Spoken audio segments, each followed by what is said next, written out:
Hey ladies, the worst feeling in the world is when you get played by a man. Hello, friends. Welcome back to my YouTube channel. Thank you so much for clicking. Kindly subscribe to this beautiful channel.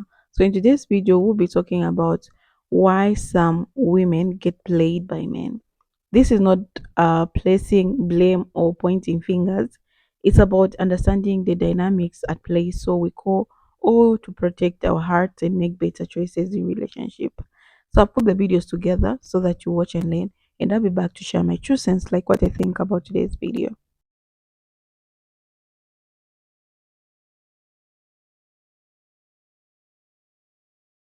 Hey ladies, the worst feeling in the world is when you get played by a man you know you settled for. You knew you gave a chance to. You knew you looked past his present to see his potential. And here this man go that you know really didn't deserve you. Playing in your face. They will do this. What I'm saying is, just because you settle don't mean you're going to find your happily ever after. Because newsflash, even those men that you be settling for can still be narcissistic, can still be gaslighters, can still be cheaters, can still be womanizers, can still neglect you in a relationship. Quit thinking that just because you settled and you gave this man the charity of your heart, that means he's going to repay you with his gratitude. What I'm saying is keeping your standards high, and where it needs to be is your protection. Every time you settle, you take your seatbelt off during dating, and you're wondering why your heart keep crashing out and breaking into pieces is because you're settling. You're not protecting yourself. Your healthy standards and qualifications is what keeps you safe during dating. Settling leads to How to know if you're getting played broken down on this whiteboard. If you do not listen all the way through, you're going to have no idea what you're doing and you're going to get tricked anyways. Imagine you and your friends are going to a cottage. And at this cottage, you're trying to decide this time what cereal would be best to buy for everyone at the cottage. Now, you only have a limited budget, so you're gonna have to pick one cereal. Now, let's say for the sake of example, you have 10 friends at this cottage. So you ask your best friend, right, the friend that's closest to you in the friend group, and you say, hey, what cereal do you like best? And she says, oh, I really like Fruit Loops. Gets a vote here. And you're thinking, okay, Fruit Loops sounds good. I'm assuming everyone else likes Fruit Loops, and we'll just get Fruit Loops because that'll probably be the one that everyone likes. In the process of you asking another person, they say they like Frosted Flakes. And then you get two people who say they like Frosted Flakes. And you're like, okay. I thought Fruit Loops would probably be the winner because I assumed everyone likes Fruit Loops, but I guess maybe Frosted Flakes is the winner. So you're on your way to the store to buy Frosted Flakes and you ask in the chat, you're like, hey guys, what does everyone like? I'm just on the way. I'm going to get some Frosted Flakes. So I know everyone probably likes Frosted Flakes. Just wanted to make sure Frosted Flakes is good with everyone. But you've only asked 3 people in the group, right? But you're assuming, if I ask one, it's Fruit Loops, the other one is Frosted Flakes. Frosted Flakes will probably be fine. And then when you mention this in the group chat, everyone in the chat say, no, don't get Frosted Flakes. Are you an idiot? Are you an idiot? You gotta get this cereal instead. You're like, what? What cereal? What cereal does everyone want? And they all say, right, when all the other 7 people take a vote, right, they say, we all want Cinnamon Toast Crunch, right? When you actually get a survey of what everyone was interested in or what everyone liked, you then understood that what everyone liked was actually drastically different than what you anticipated everyone would like. So now, what is the actual purpose of this and what does this even mean? Gathering opinions is so important for this exact reason. You can actually make a mistake of thinking everyone likes everyone feels a particular way, when in reality, everyone feels a very different way. And until you gather opinions, truthful opinions from those people, will you then realize that actually what I thought it was is not what it actually is. So the same thing happens with you in your relationships. You can end up dating men, and then in the process of you going on 1 or 2 dates with them, you can build your own opinion of, oh, he's so nice. He's so caring, literally my Prince Charming out of a Disney princess movie. But after you gather opinions from friends, from family, you're now getting and painting a picture and an understanding that, oh, actually, the guy that I've been meeting is not in line with the guy that everyone else knows. And so it means one of 2 things if a man is playing games. One, he himself is a man that has no plan and no vision, and that's why he can play these games and not see the issue with it. Yeah. He's not mature himself. He is the sign of a man that ain't got it. He ain't the one. Yeah. Or two, he is such a manipulator that even though he knows the value of it, he's going to play the games because he would rather have the upper hand than have somebody on his right hand side. Yeah. She tells you, I just can't tell because you say you want to go out on the date, but then you never plan it. That confusion is caused by the fact that you yourself just ain't ready, bro. Yeah. And if you're causing confusion in a woman's life, bro, you're irresponsible. Yeah. You're irresponsible for the role that God told you to play in terms of the women that come into your life because you're supposed to be the one that is leading. And so if you are being irresponsible to yourself, you're being irresponsible to them. You're wasting their time. You're wasting their vitality that they have. And it just is a representation of where you are in your own self-esteem and the way you look at yourself because you still got time to play games. I'm sorry. I don't got time for games no more. I don't even play Madden. When you say men only, you'll see 100 women commenting, but it's not their thing. But when you say women only, you won't find a single man commenting. And that's why, ladies, they're going to keep playing with you because you like to get in where you are not involved. A man will say, I don't want to, in 100 ways and even make it clear. But in your mind, you can change them. In your mind, you still fit in.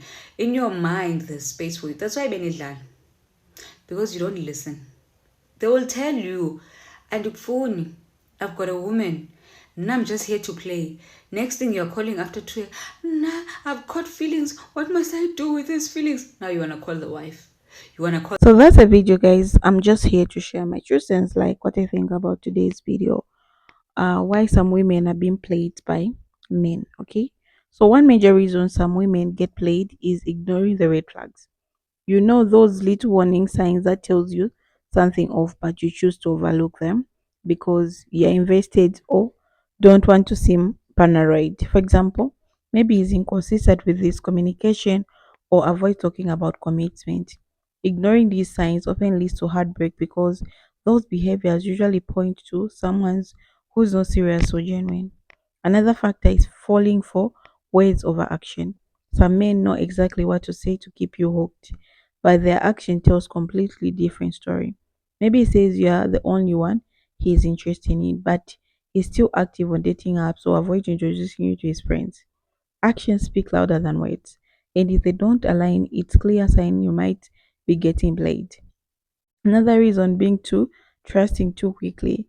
Some women are naturally nurturing and giving, which is beautiful, but it can also make you a target for the wrong kind of a man. Opening up too fast or giving too much before a man has earned it can sometimes lead to him taking advantage of your kindness. Then there is the issue of low standard or setting. If you're willing to accept less than you deserve, some men will see as if an opportunity to take advantage. For example, if he's not putting in effort but you keep chasing him, he's learning that he doesn't have to work for your time or attention. Knowing your worth is a key to avoid this. A lot of women also get played because they believe they can fix a man. Maybe he's emotionally unavailable, has commitment issues, or even jungling multiple women, but you think I'll be the one to change him. The truth is, a man will only change if he wants to. Trying to fix someone often just leaves you drained and heartbroken. Let's also talk about ignoring your intuitions. As women, we often have sixth sense when something wrong, but fear of confrontation or losing him make us push those feelings aside. If something feels off, it probably is. Trust your gut is there to protect you.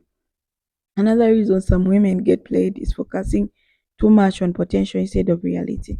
You may see grasp of who he could be if he changed rather than who is right now.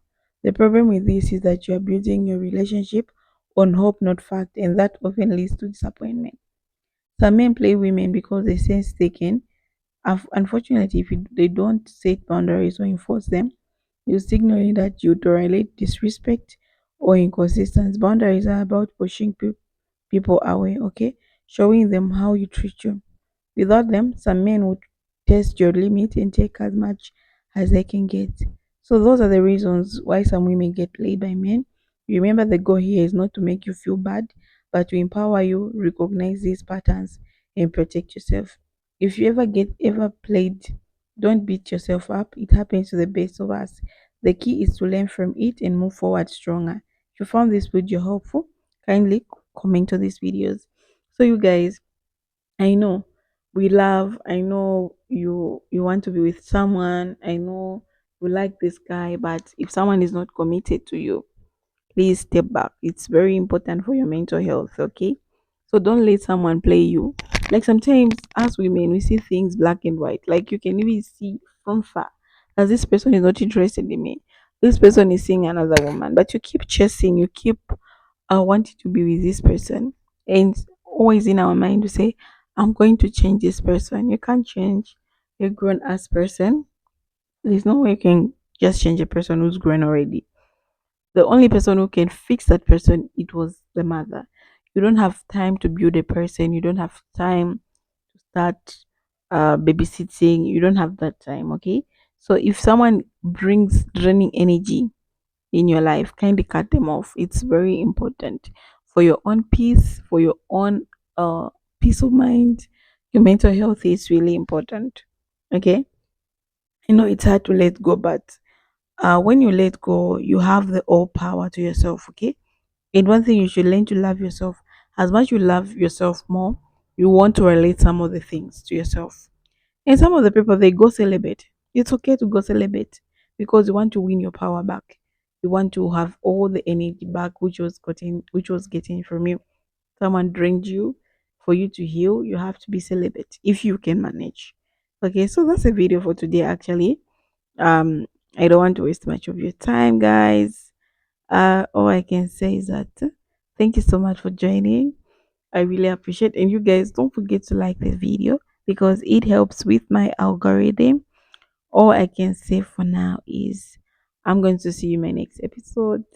Okay, so if you enjoy these videos, kindly leave a comment for me so that I know. And if you want me to improve on certain areas, kind also leave a comment so that I learn from there and to do better in the next videos. Okay, so see you in my next episode. Or I can say you guys is a bye bye for now.